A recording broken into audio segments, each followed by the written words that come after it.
Hi பவஸ். கணவனும் வேண்டாம் தகப்பனும் வேண்டாம் என அதிரடி காட்டிய தமிழ் செல்வியாம். சின்ன மருமகள் சீரியலில் புறமோ ஒன்று வெளியாகிறது. வாங்க வீடியோவை முழுமையாக காண்கலாம். அதாவது வாழ்க்கை எனும் போரில் சமூகத்தை எதிர்க்கும் விதமாகத்தான் தமிழ் செல்வியின் சாகச பயணங்கள் தொடர்கிறதாம். அதாவது பொது வாழ்க்கையில் தமிழக நெடுந்தோறும் தமிழக பெண்களிடம் பெரும் வரவேற்பும் பெற்றுள்ளது இந்த சீரியல் ஆகும். இத்தொடரில் தான் உச்சகட்ட பரபரப்பையும் எட்டியுள்ளதாம். மருத்துவத்துக்கு படிக்க வேண்டும் என்ற கனவில் தான் இருக்கும் தமிழ் செல்வி திருமணமான நிலையில் மாமியாரின் வீட்டில் சிக்கல்களையும் தான் கர்ப்பமாக இருப்பதாக பொய் சொல்கிறாராம்.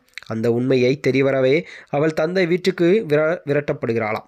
ஆனால் தந்தையுடன் கடன் வாங்கி குடித்துவிட்டு திரிய தந்தை வீட்டை விட்டு உதறுகிறாளாம். அவள் உண்மையிலேயே கர்ப்பம் என்பது தெரியவர அதை நம்ப மறுக்கும் கணவனையும் உதறி நான் தனியாக என் கனவை அடைவேன் என்று சவால் விட்டு செல்கிறாராம் தமிழ்ச்செல்வி. தனியாக கணவனையும் தந்தையும் எதிர்த்து வெளியே வரும் தமிழ்ச்செல்வி எப்படி வாழ்க்கையில் எதிர்கொள்வாள் என்பதே இந்த கதை உருவாகும். தடைகளை மீறி அவள் ஜெயிப்பாளா, அவள் மருத்துவ கனவு என்னவாகும் என்று தொடரானது உச்சகட்ட பரபரப்பையும் ஏற்படுத்தியுள்ளதாம். மேலும் இதுபோன்ற வீடியோக்களை தெரிந்து கொள்ள நமது சேனலை மறக்காமல் சப்ஸ்கிரைப் செய்து கொள்ளவும். நன்றி, வணக்கம்.